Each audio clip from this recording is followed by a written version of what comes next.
ஜீவன்முக்திப்ரதம் தேவம்.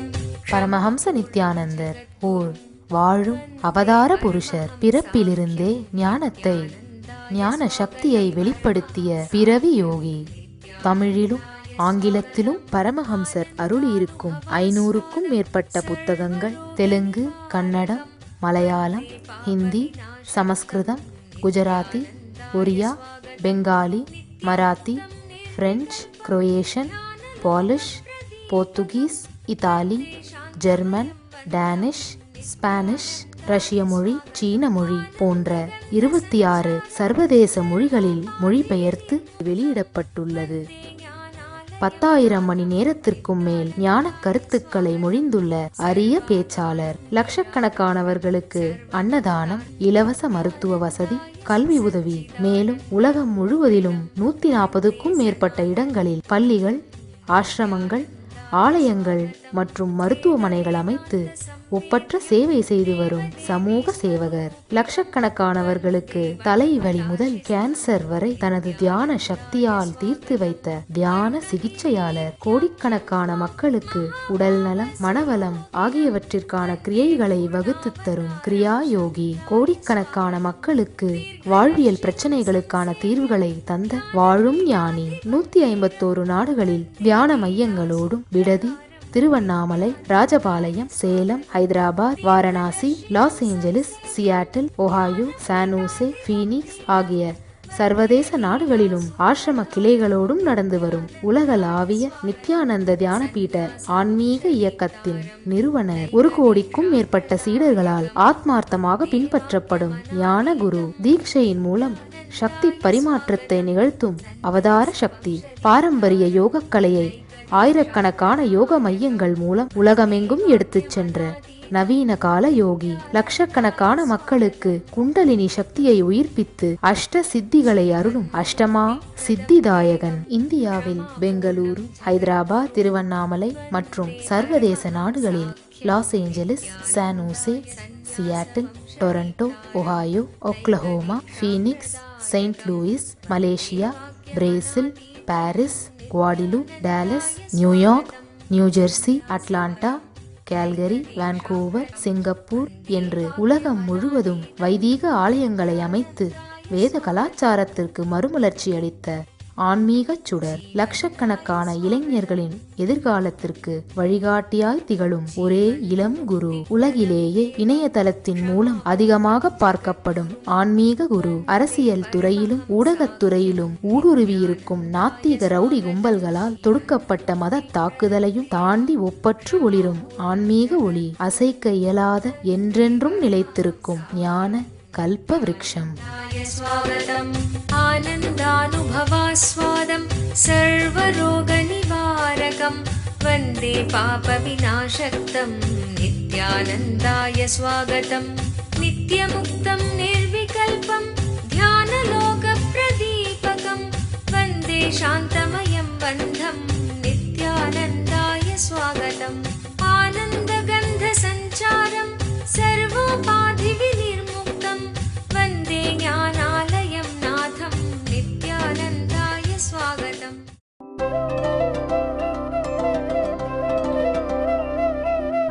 நமாம் கர்மாணி லிம்பந்தி நமே கர்மஃலே ஸ்ப்ருஹா இதி மாம் யோபிஜானாதி கர்மபிர்ன சபத்யதே. நமாம் கர்மாணி லிம்பந்தி நமே கர்மபலே ஸ்ப்ருஹா இதி மாம் யோபிஜானாதி கர்மபிர்ன சபத்யதே. கர்மங்களின் பயன்களில் எனக்கு ஆசை இல்லை, எனவே கர்மங்கள் என்னை தீண்டுவதுமில்லை. இந்த சத்தியத்தை எந்த மனிதன் அறிந்து என்னை உணர்கிறானோ அவனும் கர்மங்களாலே கட்டப்படுவதில்லை. ஆழமான ஒரு உண்மையை எம்பெருமான் இங்கு விளக்குகின்றார். கர்மங்களின் பயன்களில் எனக்கு ஆசை இல்லை, ஆகவே என்னை கர்மங்கள் பந்தப்படுத்துவதில்லை. இதை எந்த மனிதன் உணர்ந்து கொள்ளுகிறானோ அவனும் கர்மங்களால் கட்டப்படுவதில்லை. மிகச்சிறந்த முறையில், மிகச்சிறந்த உணர்வோடு, மிக உயர்ந்த தளத்தில் மனிதன் வாழ்வதற்கான வாழ்க்கை முறையை, மன அமைப்பு முறையை எம்பெருமான் ஸ்ரீகிருஷ்ணர் இந்த நூலில் இனிமையாக விளக்குகின்றார்.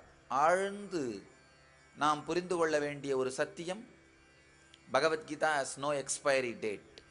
அதற்கு காலவரை, காலத்தினால் ஏற்படுகின்ற வரை இல்லை. காலத்தை தாண்டி இன்றும் ஒரு சாதாரண மனிதனுக்கு நேரடியாக உபயோகப்படக்கூடிய, நேரடியாக ஒரு சாதாரண மனிதனின் வாழ்க்கையை வளப்படுத்தக்கூடிய மிகப்பெரிய சத்திய ஞான நூல் பகவத்கீதை.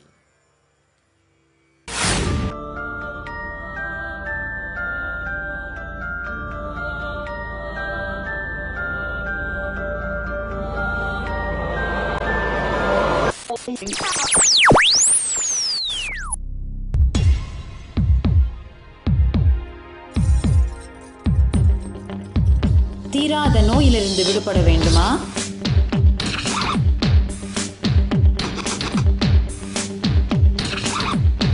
பிரச்சனைகள் இல்லாத உறவுகள் வேண்டுமா?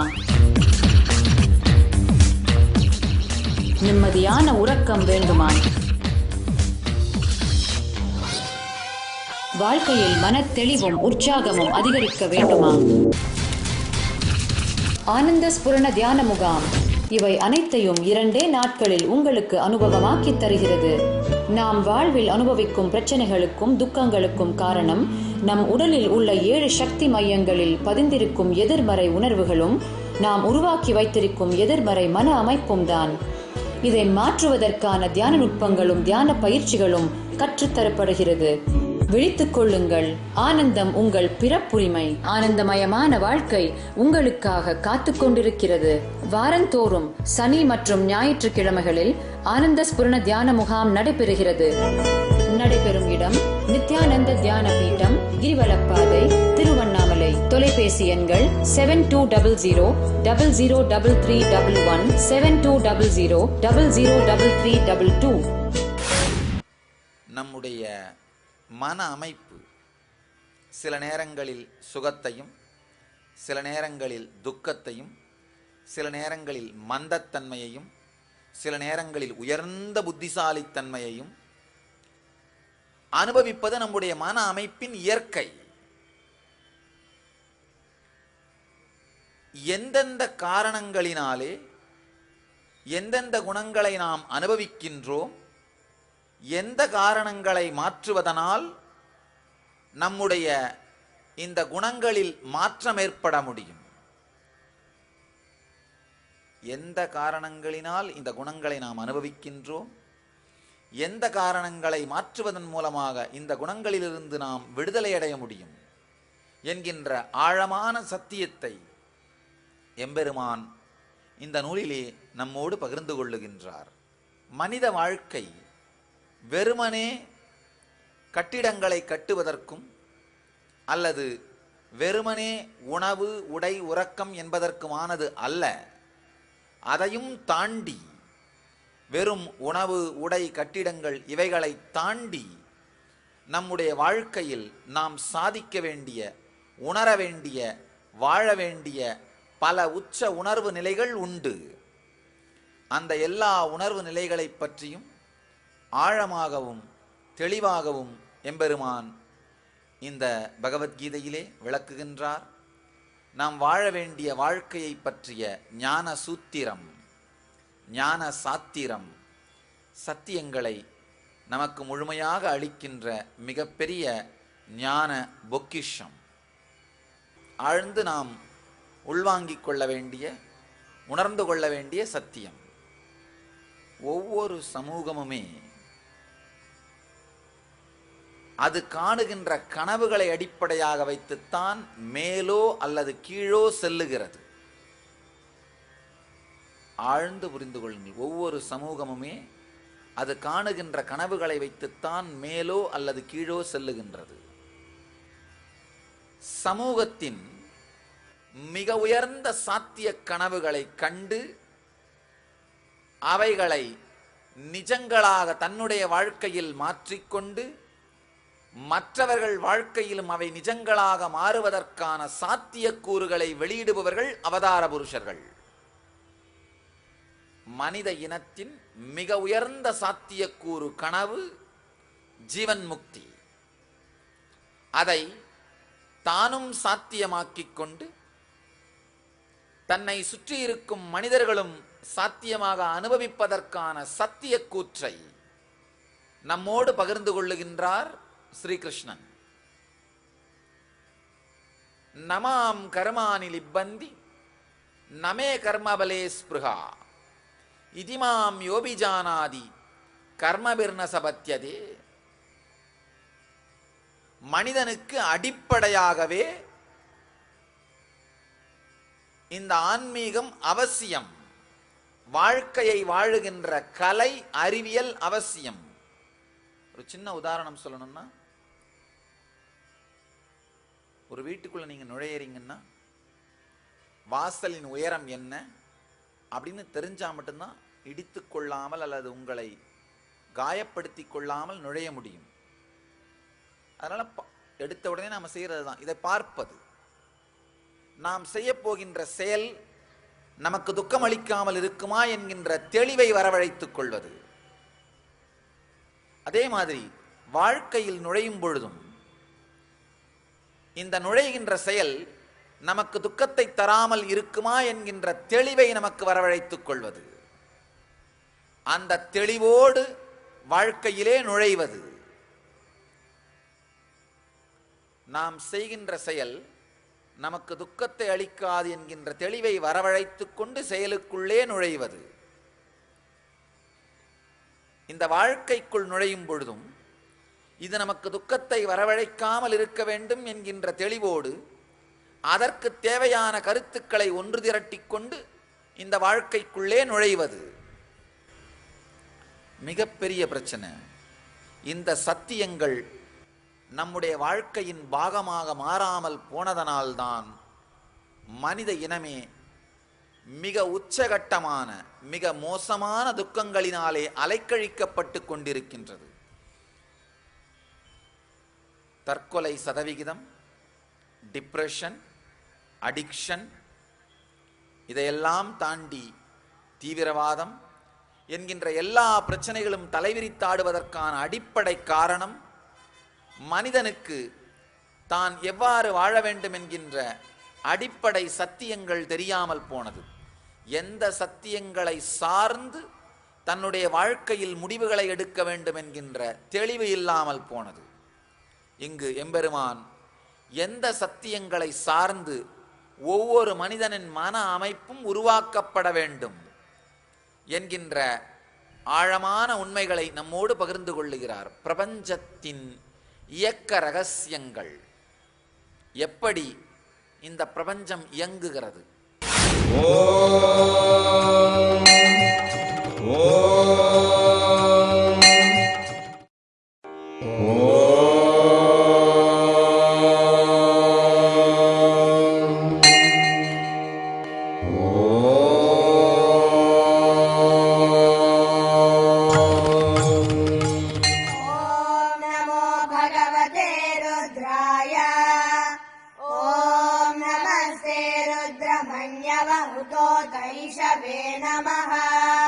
नमस्ते अस्तु धन्वने बाहुभ्यामुतते नमः।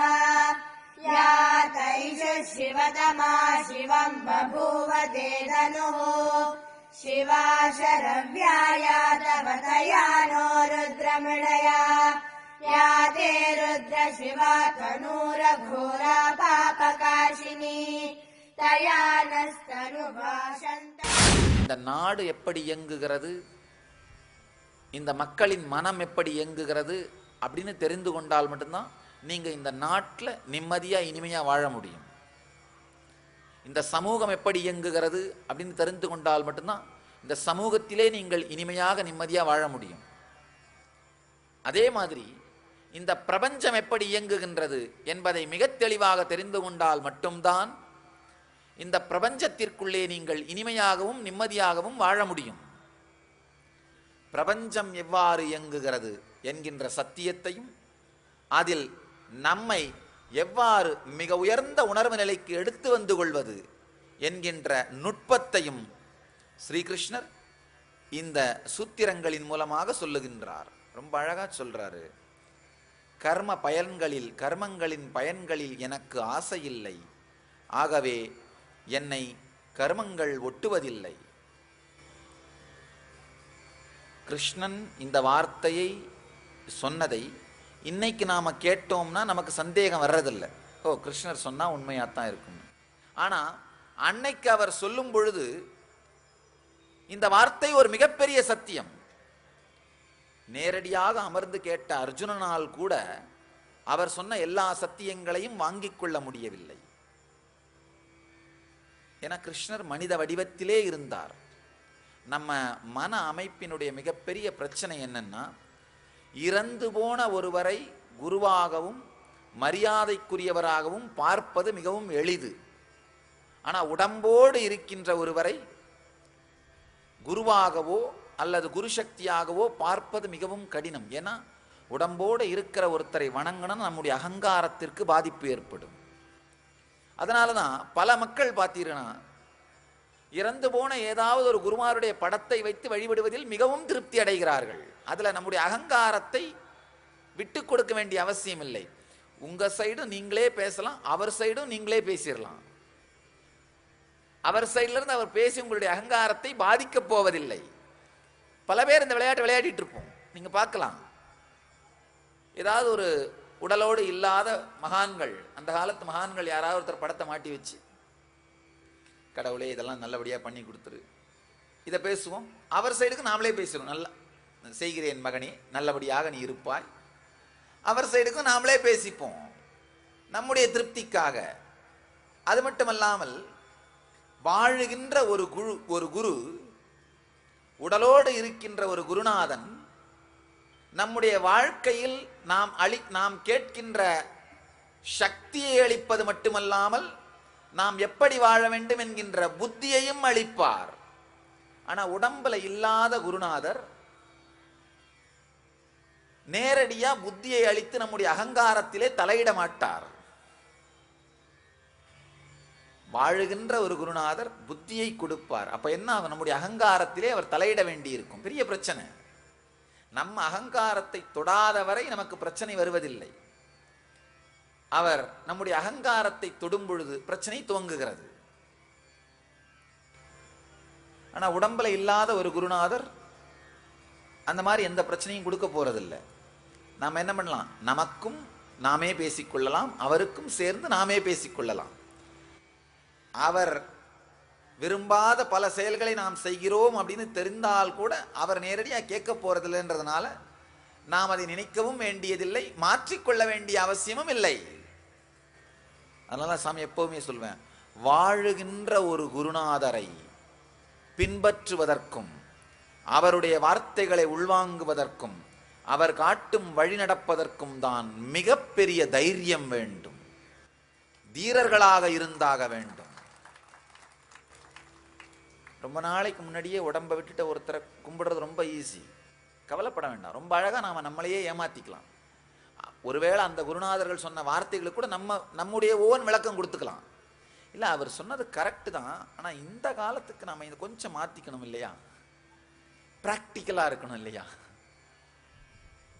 ப்ராக்டிக்கலாக இருக்கணும் அப்படின்ற வார்த்தையால், அதன் பெயராலே அவர்களுடைய வார்த்தைகளுக்கு நமக்கு தேவையான விளக்கத்தை, பொருளை கொடுத்து கொள்வது, நமக்கு தேவையான விதத்திலே வார்த்தைகளை வளைத்துக் கொள்வது, வார்த்தை விளையாட்டுகள் செய்வது, இதுதான் மனித மனத்தினுடைய சுபாவம், மனித மனத்தோட இயற்கை. பேசாத தெய்வங்களோடு வாழ்ந்து வருவது எளிது. ஏன்னா அவங்க உங்களுடைய வாழ்க்கையை நேரடியாக மாற்ற போறதில்லை. ஆனால் பேசுகின்ற தெய்வங்களாக இருக்கின்ற வாழுகின்ற குருமார்களோடு வாழ்வது மிகப்பெரிய கடினம். ஏன்னா உங்களுடைய வாழ்க்கையை நேரடியாக மாற்றுவார்கள். எந்த இடத்துல சீழ் பிடிச்சிருக்கோ நேரடியாக அங்கே கை வைப்பார்கள். வாழுகின்ற குருவோடு அவருடைய சக்தியோடு ஆழ்ந்த விதர்க்கம் ஏற்படுவது மிகப்பெரிய அதிர்ஷ்டம். மிகப்பெரிய அதிர்ஷ்டம். நல்லா புரிஞ்சுங்க. வாழுகின்ற குருவோடு விதர்க்கம் ஏற்பட்டால் மட்டும்தான் வாழ்ந்த எல்லா அவதார புருஷர்களையும் அனுபவிக்கவும் உணரவும் நம்மால் முடியும். நேரடியாக வாழற ஒரு குருவோட விதர்க்கம் ஏற்படலைன்னா வாழ்ந்த குருவின் வாழ்க்கையிலே நடந்த சம்பவங்கள் மீது கூட நமக்கு நம்பிக்கை வராது. பல நேரத்தில் நான் பார்த்துருக்கேன். எப்போ அன்பர்கள் வாழுகின்ற ஒரு குருவோட விதர்க்கம் ஏற்பட்டு அவர்களோடு ஏதாவது அனுபவம் ஏற்பட்டதுன்னா உடனே ஆஹா, எனக்கே இந்த அனுபவம் இருக்குன்னா அப்ப கிருஷ்ணன் அவரை சுற்றி செய்த லீலைகளாக சொல்லப்படுகின்ற கதைகள் உண்மை, அவைகள் வெறும் கதைகள் அல்ல. அவரை சுற்றி வாழ்ந்த கோபியர்களின் ஆனந்தத்திற்கும் அவரை சுற்றி வாழ்ந்த கோபிகைகளின் ஆனந்தத்திற்கும் அவரை சுற்றி நடந்ததாக சொல்லப்படுகின்ற லீலைகளுக்கும் எனது அனுபவம் சாட்சி அப்படின்னு நம்ம அனுபவித்த நபரால் மட்டும்தான் ஆழ்ந்து உணர முடியும். தானே ஒரு துளியாவது அனுபவிக்காதவரை அனுபவித்தவர்கள் சொல்லுகின்ற விஷயங்கள் எல்லாமே பழங்கதைகளாகவும் மூட நம்பிக்கைகளாகவும் தான் மனிதர்களுக்கு தோன்றும்.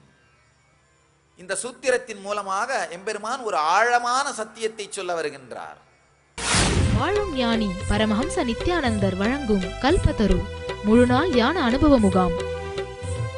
கல்பத்தருவில் நீங்கள் பெறும் உடல் நலம், வாழும் ஞானியிடம் நீங்கள் பெறும் தீட்சை உங்களின் உடலிற்கும் மனதிற்கும் சக்தியளித்து குணமளிக்கின்றது. தொடர்ந்து பெறும் தீட்சைகளால் ஒரு மனிதருக்குள் 1300% வரை சக்தி அதிகரிக்க முடியும். இது உடல் நலத்தை நேரடியாக அதிகரிக்கின்றது. தொடர்ந்து 21 நாட்கள் எடுத்துக்கொள்ளும் தீட்சை மேற்சொன்ன சக்தி மாற்றங்களை உங்களுக்குள் நிலையான அனுபவமாக மாற்றுகின்றது. பக்தர் வேண்டும் வரம் கூடும் நேரம் நித்யானந்தன் தரும் கல்ப. மேலும் விவரங்களுக்கு நித்யானந்த தியான பீடம், கிரிவலப்பாதை, திருவண்ணாமலை. தொலைபேசி எண்கள் 7200003311, 7200003322, www.nityananda.org.